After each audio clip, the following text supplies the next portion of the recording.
তুলি, এই তুলি, তাড়াতাড়ি এদিকে আয়। দেখ না সেই চারা থেকে কত বড় একটা জাদুর লিচু গাছ হয়েছে। মা তুলি, আমি বাঘিনী দিদির বাড়ি কাজ করতে যাব। আর শোন, তুই কিন্তু বাড়ি ছেড়ে কোথাও যাবি না। তুই বাড়িতেই থাক, আমি তাড়াতাড়ি চলে আসব। আচ্ছা ঠিক আছে মা, তুমি যাও। আর ফেরার সময় আমার জন্য লিচু নিয়ে আসবে। আমার লিচু খেতে মন চাইছে, আজকে কিন্তু না করতে পারবে না। আমাকে লিচু এনে দিতেই হবে। তুই এমন যে ধরিস না মা, তুই তো জানিস আমাদের সংসারের অবস্থা। আমি এই সময় কিভাবে তোকে লিচু এনে দিব বল? আর এখনো তো মাস শেষ হয়নি। মাস শেষ হলে বাঘিনী দিদি আমাকে টাকা দেবে, আর তখন আমি তোকে লিচু এনে দিব।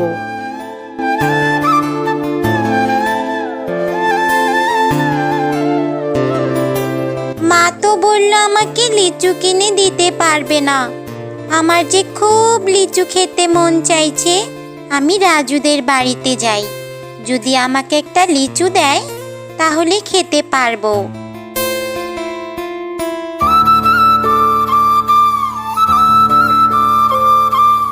কিরে রাজু, তুই এখানে বসে বসে লিচু খাচ্ছিস?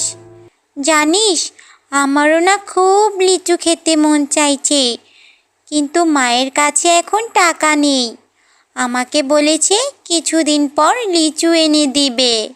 হ্যাঁ রে তুলি, আমরা তো খেলবো, কিন্তু তার আগে আমি এই লিচুগুলো আগে খেয়ে নেই, তারপর সবাই খেলতে যাব। আর তুই লিচু খাবি, ঠিক আছে? আমার মাকে বলে তোর জন্য লিচু এনে দিব। কি বলছিস রাজু, তুই আমাকে লিচু দিবি? আচ্ছা ঠিক আছে রাজু, এবার চল সবাই মিলে খেলতে যাই। ঠিক আছে তুলি, চল চল, আমরা সবাই খেলতে যাই। ওই দেখ তুলি, আমার মা চলে এসেছে। মা, মা, ও মা, ওই দেখো তুলি এসেছে। মা, তুমি ওকে দুটো লিচু দাও না, ওর নাকি খুব লিচু খেতে মন চাইছে। ওর মায়ের কাছে টাকা নেই, তাই আমাদের বাড়ি লিচু খেতে এসেছে। মা, ওকে দুটো লিচু দাও না। তুই কি বলছিস কি রাজু? লিচুর অনেক দাম। তাছাড়া আমি ওকে শুধু শুধু লিচু দিতে যাব কেন? ওর এতই যদি লিচু খেতে মন চায়, তাহলে বাজারে গিয়ে কিনে এনে খেতে পারে না? এখানে কেন এসেছে? আর ওকে না বলেছি আমার ছেলে মেয়েদের সাথে খেলবি না, যত সব ফকিন্নি। কাকিমা, আমার তো রাজু ছাড়া আর তেমন কোনো বন্ধু নেই। কাকিমা, তোমাদের গাছে তো অনেক লিচু, আমাকে একটা লিচু দাও না। আমার যে লিচু খেতে খুব মন চাইছে। এই মেয়ে, তুই তো দেখছি ভালো কথার মানুষ নয়। তোকে না বললাম কোনো লিচু দিতে পারবো না? তুই তাড়াতাড়ি আমার চোখের সামনে থেকে চলে যা। আমি তোকে একটাও লিচু দিতে পারবো না। এই ফকিন্নিগুলার জন্য গাছে লিচুও ধরতে পারে না, অমনি চলে আসে লিচু খেতে। আচ্ছা ঠিক আছে কাকিমা, তুমি আর আমাকে বকো না। আমি এখনই চলে যাচ্ছি। আমি আর তোমাদের লিচু খাবো না।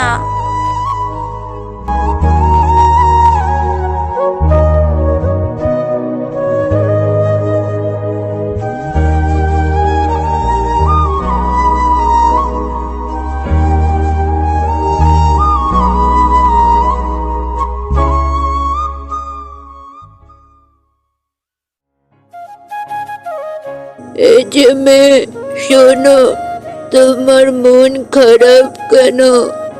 ও বুড়িমা, জানো, আমার না লিচু খেতে খুব মন চাইছে। মায়ের কাছে টাকা নেই লিচু কেনার মতো।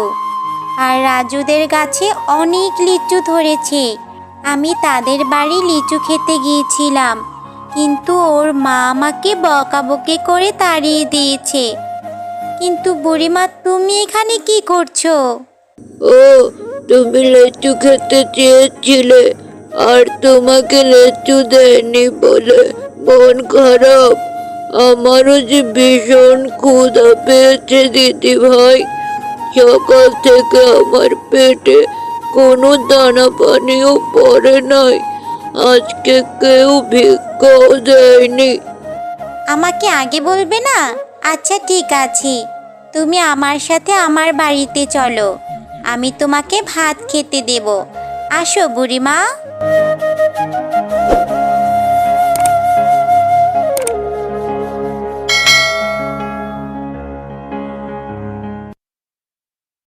কি ব্যাপার দিদি ভাই, তোমার মাকে দেখছি না যে?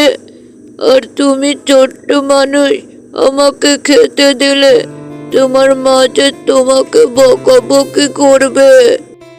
না বুড়িমা, আমার মা অনেক ভালো, আমাকে কিছুই বলবে না। তুমি দাঁড়াও, আমি তোমার জন্য খাবার নিয়ে আসছি। এই নাও বুড়িমা, আমি তোমার জন্য খাবার নিয়ে এসেছি, তুমি তাড়াতাড়ি খেয়ে নাও। আর আজকে তোমাকে কিন্তু আমাদের সাথে থাকতে হবে।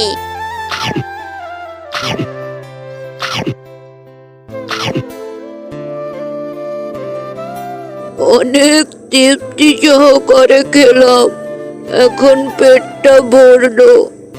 তুমি আমার অনেক উপকার করেছো, তাই আমিও তোমাকে কিছু দিতে চাই। এই নাও দিদি ভাই, আমি তোমাকে একটা লিচু গাছের চারা দিলাম। এই গাছ কিন্তু সাধারণ কোনো গাছ না, এটা একটা জাদুর লিচু গাছ। কিন্তু বুড়িমা, আমার তো এখন লিচু খেতে মন চাইছে।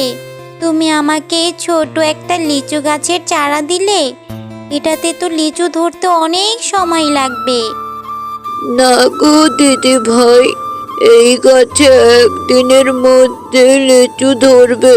তখন তোমার যত খুশি তুমি লিচু খেতে পারবে।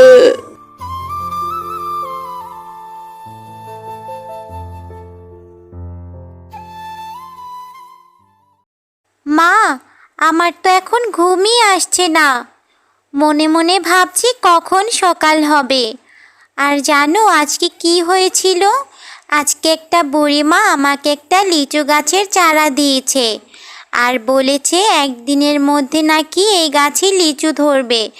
তাই সকাল হওয়ার অপেক্ষা করছি। এই মেয়েটাকে নিয়ে আর পারি না। কোথাকার কোন বুড়ি তোকে একটা লিচু গাছের চারা দিল, আর তুই অমনি তার সব কথা বিশ্বাস করে নিলি।